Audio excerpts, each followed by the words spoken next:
Foot.fr, fournisseur officiel de football.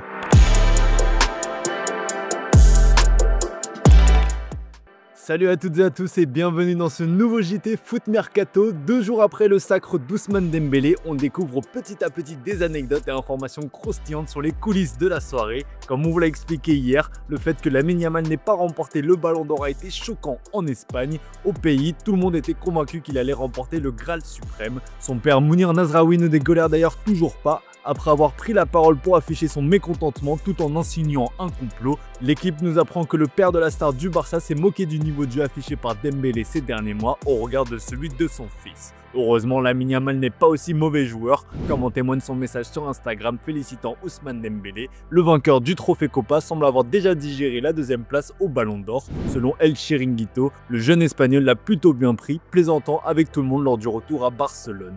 Une réaction très mature pour le gamin de 18 ans qui montre qu'il est plus déterminé que jamais à revenir encore plus fort la saison prochaine. Et oui, l'Espagnol n'a que 18 ans, mais il a déjà tout d'un grand. Lamine Yamal inspire les plus jeunes, mais aussi ceux de son âge. Arrivé cet été au Real Madrid et auteur de son premier but hier avec le Real Madrid, Franco Mastantuono a dit le plus grand bien de ce qu'il pensait de l'Espagnol.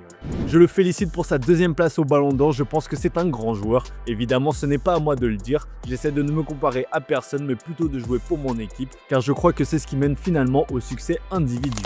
Rival en club et probablement dans les années à venir, Lamine Yamal a lui au moins reçu un message de la part de Franco Mastantuono. Ousmane Dembélé lui aussi a reçu beaucoup de messages de félicitations comme en témoigne ce post de la Fédération française de football. Mais si on regarde bien, aucune trace d'un certain Antoine Griezmann. Les deux hommes étaient pourtant très proches lorsqu'ils évoluaient ensemble en équipe de France. Le joueur de l'Atlético de Madrid n'a pas réagi publiquement alors que l'an dernier, il avait publié un message 2 minutes après le sacre de l'Espagnol Rodri.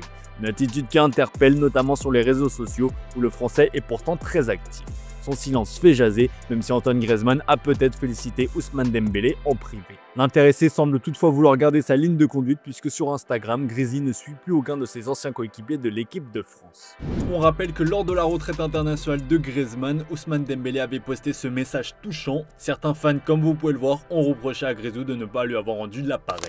Classé 6e au Ballon d'Or malgré une saison exceptionnelle en tout point de vue, Achraf Hakimi se demande s'il pourra faire mieux et prétendre un jour à remporter le Graal suprême et succéder à George Weah, dernier joueur africain à l'avoir remporté en 1995. En tout cas, au Maroc, ça crie au scandale. Dans un article intitulé « Hakimi ignorer l'injustice dorée du football mondial », le journal L'Opinion a écrit ceci. Que fallait-il de plus à Hakimi pour espérer? Des buts décisifs, il en a marqué. Des passes décisives, il en a distribué.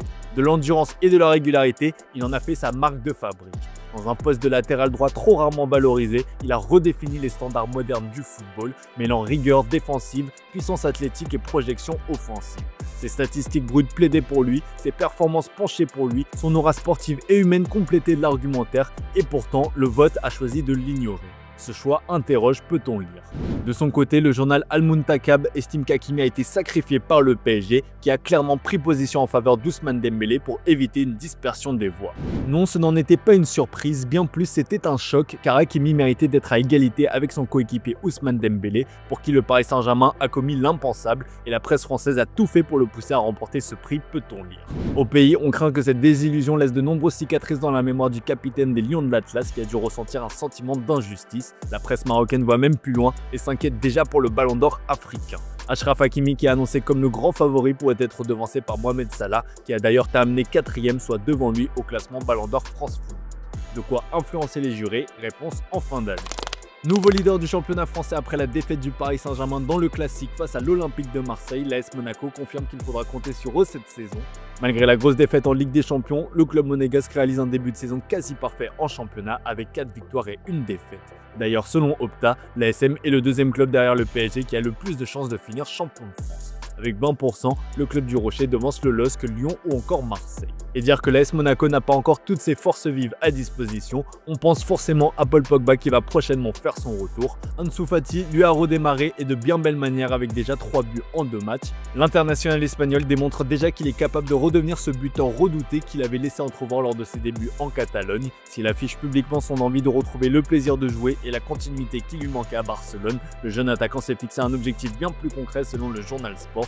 Il vise tout simplement au moins 20 buts cette saison avec le club de la Principauté principauté. À Monaco, engagé en Ligue des Champions et en Ligue 1, le Barcelonais sait qu'il aura des opportunités pour franchir ce cap symbolique et peut-être même dépasser ses propres attentes. Avec la Coupe du Monde 2026 qui approche, Ansu Fati aura à cœur de retrouver son meilleur niveau afin de retrouver la Roja. Le mercato a fermé ses portes en France le 1er septembre dernier, mais il est encore possible pour les clubs français de recruter sous la forme d'un joker par exemple. Ce recrutement supplémentaire est soumis à certaines conditions, dont la principale est que le joueur ciblé évolue déjà en France. C'est différent du joker médical. En tout cas, ce mercredi, Ouest France révèle que le FC Nantes souhaite recruter Ulysse Garcia. Le latéral n'est pas un titulaire en force aux yeux de Roberto De Zerbi, qu'il a d'ailleurs écarté de la liste de l'OM pour la Ligue des Champions. L'intérêt des Canaries qui sont en quête d'un renfort au poste de latéral gauche pourrait le faire réfléchir. Nantes s'est déjà renseigné sur sa situation, mais le dossier est jugé délicat d'un point de vue financier. De plus, il faudra convaincre le joueur qui veut toujours s'imposer à Marseille. À l'étranger, Hugo Ekitike prend cher dans la presse. L'attaquant français est passé de héros à zéro en quelques secondes hier soir. Auteur du but de la qualification face à Southampton en Carabao Cup, le français s'est fait exclure après son but pour avoir enlevé son maillot. Il a écopé d'un deuxième carton jaune stupide, ce qui a rendu fou de rage Arne Slot comme expliqué dans la revue de presse. Le tacticien des Reds a pointé du doigt son égoïsme en expliquant que sur un but comme ça, il devait plutôt remercier son coéquipier pour la passe plutôt qu'enlever son maillot et montrer son nom. Dans la presse anglaise, on qualifie ce geste d'idiot. Heureusement, Liverpool a su résister à 10 et arracher la victoire. Conscient de sa bourde, Hugo Ekitike a présenté ses excuses sur Instagram, expliquant que l'émotion avait pris le dessus. Entraîneur de Southampton, Will Steele s'est amusé de la situation. Le coach qu'il a connu à Reims a expliqué qu'Hugo Ekitike lui avait promis de lui offrir son maillot, ce qui l'a bien fait marrer. Je vous laisse écouter. Yeah, Hugo's cracks me up. He's a funny lad. He said we just caught up before the game, and he said he'd come on and score, and then give me a shirt and bugger off, which is exactly what he's done. So. Bon, si les débuts d'Hugo Ekitike avec Liverpool sont intéressants, Florian Wirtz lui a beaucoup plus de mal. Recruté contre 150 millions d'euros, l'Allemand semble avoir des difficultés à s'imposer au rythme du championnat anglais qui est clairement très différent de celui de la Bundesliga. Silencieux depuis son arrivée sur les bords de la Mersey, le nouveau numéro 7 des Reds est enfin sorti du silence ce mardi dans un entretien accordé à Sky Germany. Il a notamment commenté ses premières difficultés. Oui, bien sûr, j'aurais aimé marquer un but ou faire une passe décisive, mais quoi qu'on en dise, je reste calme. Je sais de quoi je suis capable et je sais aussi que je finirai par donner le meilleur de moi-même sur le terrain, alors je reste calme. Je n'ai pas connu ça très souvent dans ma carrière. Une fois que j'aurai passé ce cap, ça finira par arriver et alors tout rentrera dans l'ordre, expliquait l'Allemand, qui a également été conseillé par Jürgen Klopp, qui l'a invité à ne pas écouter les critiques. On peut clairement comprendre les attentes des observateurs sur Florian Wirtz compte tenu du prix payé par Liverpool. D'autres joueurs payés une fortune cet été par les Reds y auront aussi le droit. On pense forcément à Alexander Isak, devenu la recrue la plus chère de l'histoire de la Première Ligue. Heureusement pour lui, ses débuts se passent plutôt bien, lui qui a marqué son premier but hier sous le maillot des Reds. En ce début de saison, plusieurs buteurs sont partis sur de très solides bases. Si vous suivez comme chaque lundi le classement des meilleurs buteurs européens, vous savez que Harry Kane est en feu. On pense aussi à Kylian Mbappé ou encore à Erling Haaland, les habitués de ce classement. Et tout ça nous amène à vous poser la question suivante, qui est selon vous le meilleur neuf actuellement?